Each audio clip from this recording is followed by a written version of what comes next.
할렐루야. 이 새벽에도 말씀이 들리는 은혜와 깨닫는 은혜가 여러분들 가운데 부어지기를 주님의 이름으로 축복합니다. 오늘 우리가 함께 볼 말씀은 창세기 2장입니다. 2장에 가장 중요한 키워드가 있다면 저는 하나님의 절대 주권이라고 말하고 싶습니다. 여러분, 가정의 주권은요, 부모에게 있어야 됩니다.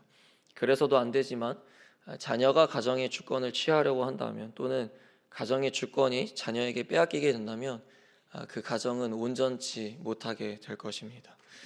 이처럼 피조물인 인간은 하나님의 절대 주권을 인정해야 하고 그 주권 아래 하나님께 순복하고 순종하면서 살아가야 하는 존재입니다. 동의하십니까? 하나님의 주권을 대적한다면 인간의 결과는 심판이고 죽음밖에 없을 겁니다. 오늘 창세기 2장을 보면 하나님께서 몇 가지의 영역의 절대 주권자이심을 잘 나타내고 있습니다. 오늘 본문 3절 다시 한번 보겠습니다. 3절입니다.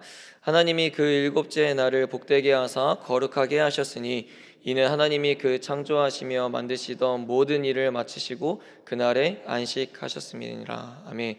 하나님은 모든 만물을 창조하신 후 일곱째 날에 안식하셨습니다. 하나님은 피곤하지 않으시고 지치지 않으시는 분이신데 안식하실 필요가 없으신데 그분께서 안식하신 이유가 무엇일까요? 하나님이 쉬고 싶어서가 아니라 사람과 교제하기 위해서입니다. 다시 말해 안식일은 단순히 내 지친 몸을 쉬는 날이라기보다도 하나님과 교제하며 올바른 쉼을 누리는 날이 바로 안식일입니다. 이 또한 하나님이 허락하지 않으셨다면 우리에게 안식은 주어지지 않았을 겁니다. 그래서 우리에게 안식일인 주일을 계명대로 거룩하게 지켜야 하는 것이며 그날만큼은 하나님과 교제함으로 하나님 안에서 참된 안식을 누려야 하는 것입니다. 그게 바로 하나님의 주권 아래 순종하는 백성들의 모습인 것입니다. 안식의 주권은 하나님에게 있습니다. 믿으십니까? 그렇다면 우리는 하나님이 명하신 그 안식을 지켜야 하며 누려야 한다라는 거죠. 더하여 우리에게 장차 오게 될 영원한 안식 또한 하나님 주권 아래에 있습니다. 예수님은 이미 죽으시고 부활하심으로 영원한 안식에 대한 소망을 우리에게 보여주셨습니다. 우리 또한 그런 하나님 안에 붙들려서 거룩한 안식을 지키며 살아갈 때에 그 부활에 참여하여 영원한 안식을 누릴 수 있게 될 줄로 믿습니다. 7절 한 번 더 보겠습니다. 7절입니다. 여호와 하나님이 땅의 흙으로 사람을 지으시고 생기를 그 코에 불어넣으시니 사람이 생명이 되니라. 아멘.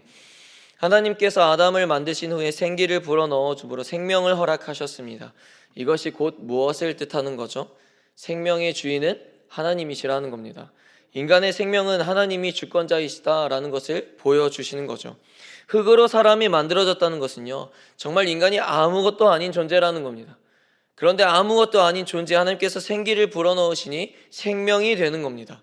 사랑하는 성도 여러분, 흙으로 지어진 우리는 철저히 하나님과의 관계 속에서만 진정한 생명을 얻을 수 있는 존재입니다. 이처럼 생명의 주권이 하나님에게 달려있지만 많은 이들은 생명의 주권이 자신에게 있다라고 생각을 하면서 삽니다. 그러기에 자신의 생명을 귀하게 여기지 않고 자신이 언제든지 그 생명을 결정할 수 있는 것처럼 행동하기도 하죠.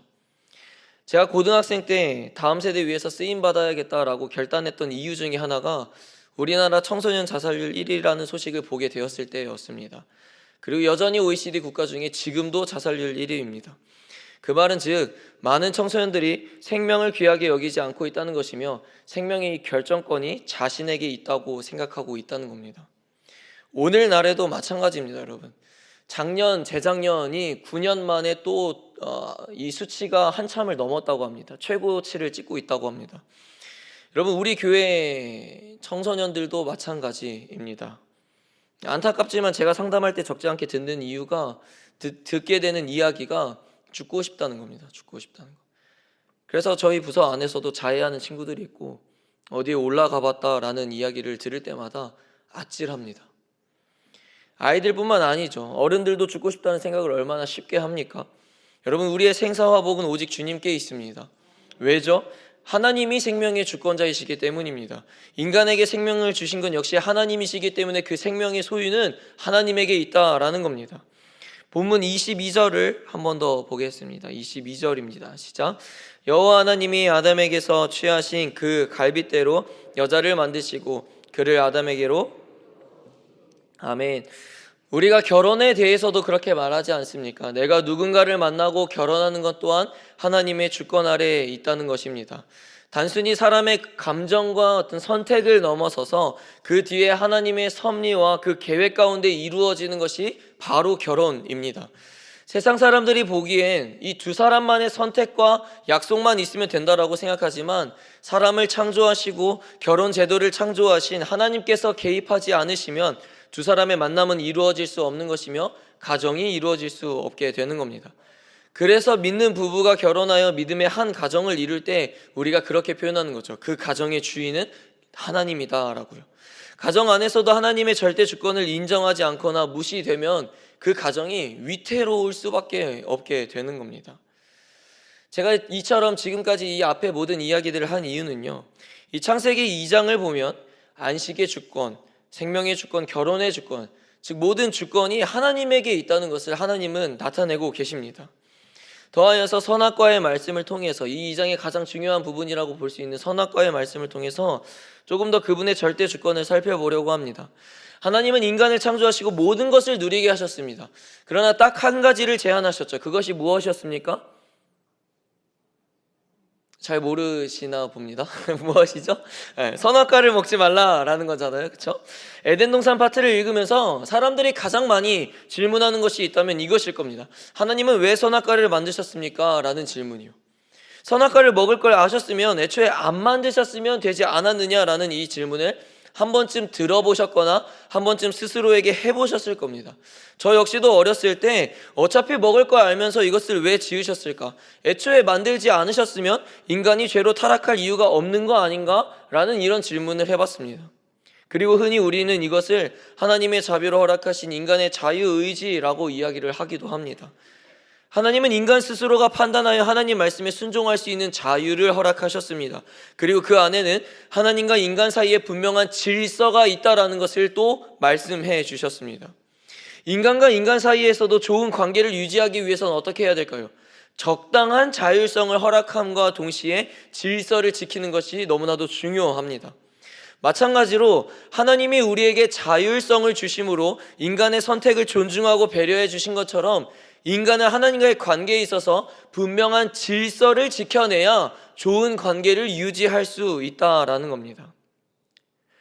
인간이 하나님의 권위에 도전하고 질서를 무너뜨리려는 대표적인 사건을 떠올려 보라고 하면 우리는 바벨탑 사건이라고 떠올릴 수 있을 겁니다. 노아 시대 때처럼 다시는 물로 심판받지 않을 거라고, 그래서 인간이 하나님에게 도전하는 어리석은 사건이죠. 하나님의 질서에 도전하는 인간의 끝은 결국 심판밖에 없는 겁니다. 오늘 본문 16절과 17절을 함께 보겠습니다. 읽겠습니다. 시작. 여호와 하나님이 그 사람에게 명하여 이르시되,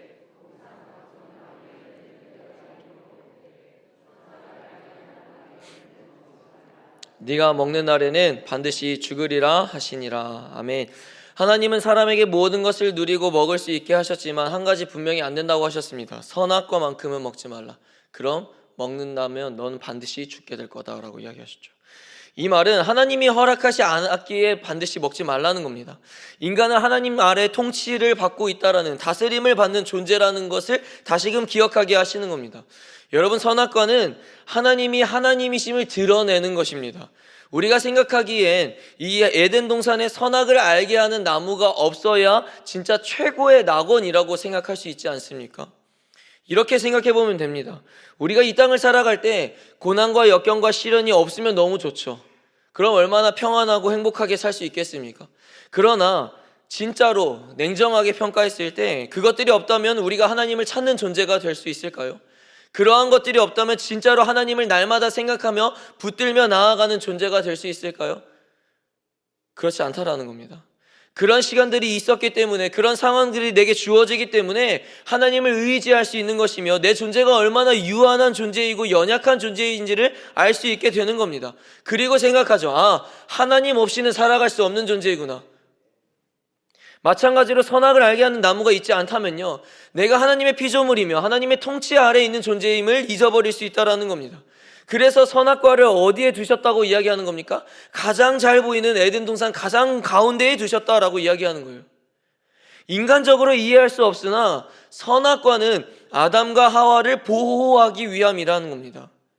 모든 것을 다 할 수 있지만 하나만 하지 말라는 이 명령을 통해서 인간과 하나님의 존재를 다시금 각인시키는 거예요.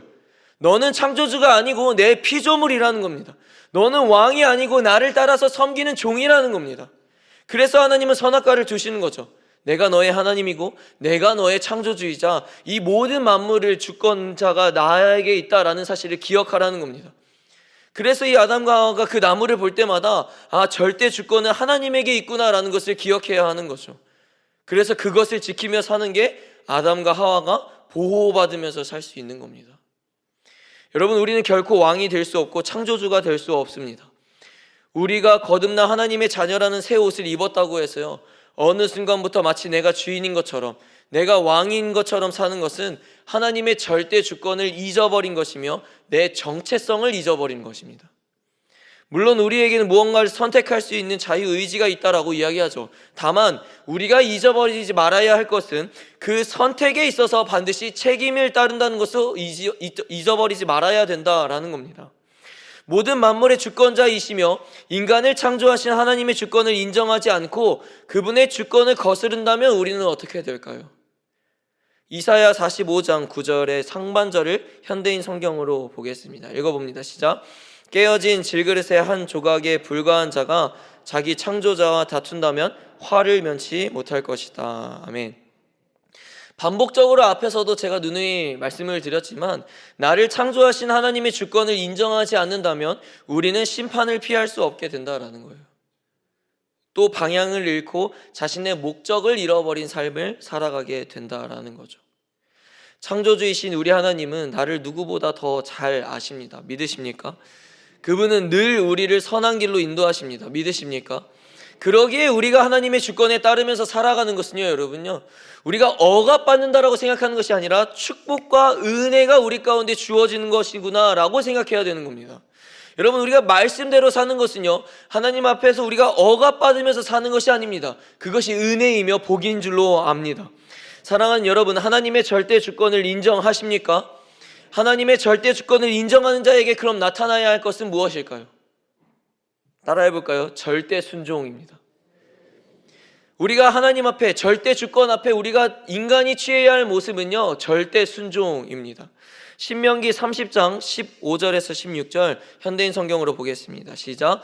보십시오. 나는 오늘 선과 악, 생명과 죽음을 선택할 수 있는 기회를 여러분에게 주었습니다.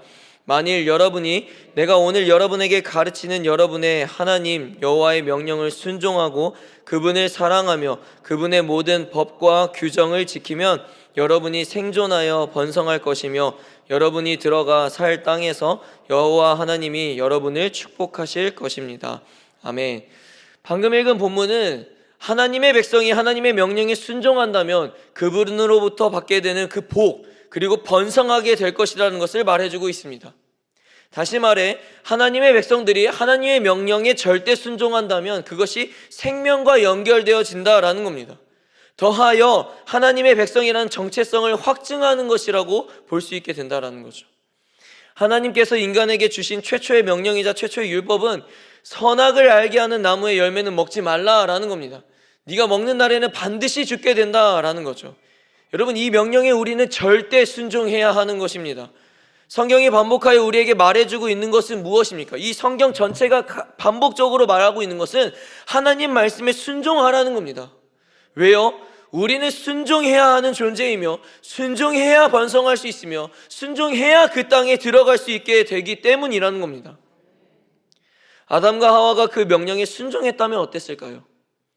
아담과 하와가 끝까지 하나님의 절대 주권을 기억하고 인간으로서 그 명령에 절대 순종하는 모습을 나타냈다면 그들은 에덴 동산의 삶을 계속해서 유지할 수 있었을 겁니다. 그러나 문제는 순종하지 않았다는 거죠. 그러니 에덴 동산에서 쫓겨나게 되고 죄가 들어오고 이제 수고로 얻어야 하는 존재가 되는 겁니다. 하나님은 너희가 불순종하고 선악과를 먹게 될 경우에 반드시 죽게 될 것이다 라고 하셨습니다. 여러분, 그 말을 역으로 하면 어떻게 되는 겁니까? 너희가 내 말에 순종하고 선악과를 먹지 않게 될 경우엔 지금처럼 모든 것을 누리고 반드시 죽지 않게 될 거야 라는 거 아닙니까? 하나님이 이스라엘 백성들에게 율법을 주신 것도 마찬가지죠. 하나님 말씀에 순종함으로 생명과 복을 얻게 될 것인지, 아니면 불순종으로 죽음과 심판의 길로 걸어가게 될 것인지 선택할 수 있게끔 하셨습니다. 그리고 오늘날 우리에게도 복음, 성경인 하나님의 말씀을 주신 이유도 이와 같다라는 겁니다. 여러분, 문제는 뭡니까? 우리가 그 말씀에 순종하느냐 하지 않느냐에 달려 있다라는 거예요.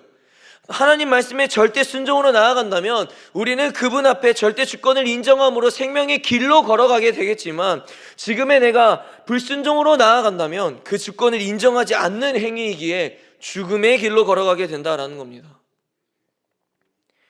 여러분, 결코 양이 목자가 될 수 없으며 피조물이 창조주가 될 수 없으며 종이 주인에게 대들 수 없는 겁니다.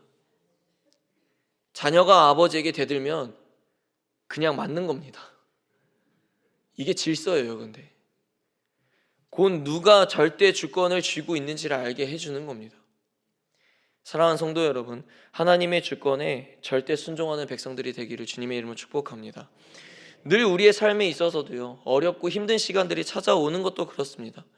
말씀에 순종하면 되는 건데 그걸 순종하지 못하니까 그런 일들이, 그런 상황들이 우리에게 찾아오지 않습니까? 하나님이 창조하신 인간에게 바라는 것이 있다면 무엇일까요? 높은 지위에 올라가는 거, 돈을 많이 버는 거, 아니면 선교 열심히 하는 거, 기도 많이 하는 거, 성경 많이 보는 거? 아니요. 흙으로 지어진 존재이자 하나님의 생기로 생명을 얻은 유한한 존재인 인간에게 바라는 것이 있다면 다른 것이 아니라 이 말씀에 순종하는 것입니다. 창조주이신 하나님께서 바라시는 건 다른 것이 아니라 말씀에 순종하는 거예요. 말씀에 순종. 왜요? 여기에 다 들어있거든요. 다. 피조물이 피조물답게, 백성이면 백성답게, 종이면 종답게 그 질서에 순복하고 엎드리는 것을 바라시는 겁니다. 요셉을 떠올려 보면 그렇죠. 그는 형제의 악행에도 억울한 감옥살이에도 끝까지 하나님을 붙들며 하나님의 주권에 순종하는 삶을 살아냈습니다. 그리고 훗날에 창세기 50장에서 요셉은 형제들을 만났을 때 그 앞에 이야기합니다. 당신들은 나를 해하려 하였으나 하나님은 그것을 선으로 바꾸셨습니다. 요셉은 끝까지 하나님의 주권에 대한 믿음을 잃어버리지 않았고 그 믿음 앞에서 순종하면서 그것을 지켜냈던 자가 바로 요셉이었습니다. 말씀을 정리합니다. 마태복음 10장 29절을 보면 우리 주님은 그렇게 말씀하십니다.